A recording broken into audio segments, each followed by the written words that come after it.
So, if you've been called to the work of EFT or tapping, emotional freedom techniques, and you're ready to see a practitioner and work one on one, I want you to get the most out of your time. So, this is a video on the top 5 ways to prepare and get the most out of your EFT session. My name is Steph, and I'm an EFT educator, practitioner, and author. And I'm so glad you are thinking about working with someone one on one. So, first of all, there are benefits to tapping on your own and working with a practitioner. I have another video on how to start tapping for yourself right away, but I want you to know that working with a practitioner is one of the best ways to get wonderful results quickly. And you get the opportunity to do some matrix reimprinting and hacking reality work when you work one on one. This is essentially where we get to do some tapping on the younger self that experienced the trauma or created the limiting belief in the first place. So, these are my 5 steps to really get prepared to get the most out of this work. Step 1, finding a practitioner. So there's a lot of practitioners out there at this point, and thank goodness for that. I encourage you to shop around a little bit, watch someone's videos, look at their social media, kind of get a feel for who they are. Maybe even have a connection call or a clarity call with them. It's really important to have a good rapport with your EFT practitioner so you feel safe really going there with them to kind of get to the root of the problem so that you can feel free of it. And after you've talked to a couple people, use your intuition. Ask yourself in your body, who is the best person for me to work with? And follow your intuition. Step 2, really take the time to fill out the intake form working with someone. Don't overthink this process. You don't have to be perfect on it.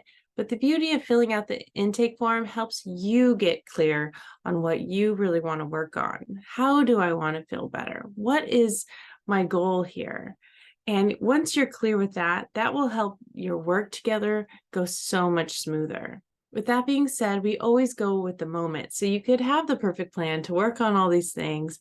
And then if something happened that day, we actually really want to work on what is in the present moment because it could be tied to those other things. So make a plan and also go with the flow. Step 3, make sure you have a quiet place free from distractions so that you can truly relax and feel comfortable doing the work with your practitioner. Also, make sure you have some water nearby. EFT works the best when we're well hydrated. Everything in the body works better when we're well hydrated.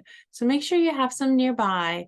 Sometimes between rounds, it's nice to take a couple deep breaths and have a sip of water.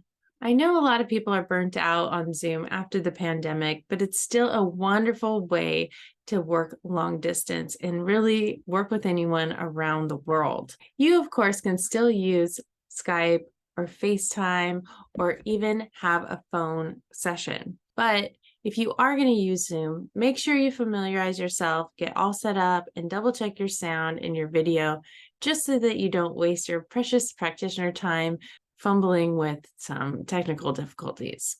Number 4, get an EFT journal. So I'm a practitioner, but I may have at least 100 sessions under my belt as a client also with EFT. And the one thing I would have done differently is got one EFT journal instead of have my notes scattered on different things in different journals. So when you get your own EFT journal, you can really write down what you want to work on so you don't forget.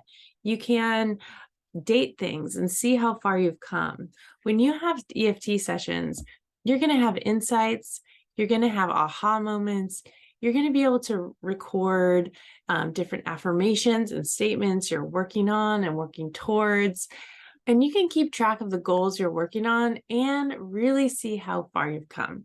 So I highly recommend getting a beautiful journal that you love and using it as your support as you start to do this work. Number 5, think about how many sessions you might want to start with.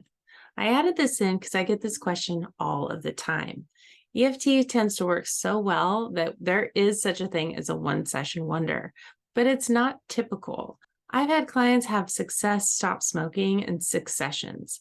I've also had clients rekindle their relationship with their kids and stop self-sabotage behavior in 12 sessions. I've had someone's fear of dogs be gone in one session.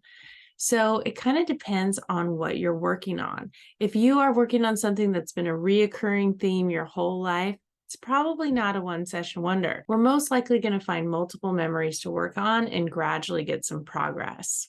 It kind of depends on how aggressive you want to be on a particular topic. If this is the most important thing in your life and I need to get it fixed right away, you might want to be more aggressive and have 1 to 2 sessions a week.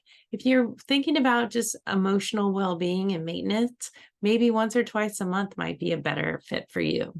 I've had a client hire me for 5 sessions for his broken heart, and he felt so much better in 2 sessions that I just said, hey, when another problem comes up, you can come back for the next 3. My sessions never expire. We want you to feel better right away. Well, I guess they expire if I expire, but I'm not too worried about that right now. So be sure to ask your practitioner what kind of packages they have and just do the best you can to choose the right place to start for you. You can always continue the work later. You might feel better, or you might want to enroll in just having some consistent support in your life. I really hope this video was helpful for you so you can get the most out of working with a practitioner on EFT. I just know in my heart you're going to find the right person, and I'm so excited for you to start this journey.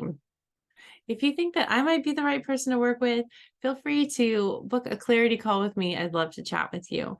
Otherwise, good luck. I'd love to hear if you have any questions or any celebrations you want to share in the comments.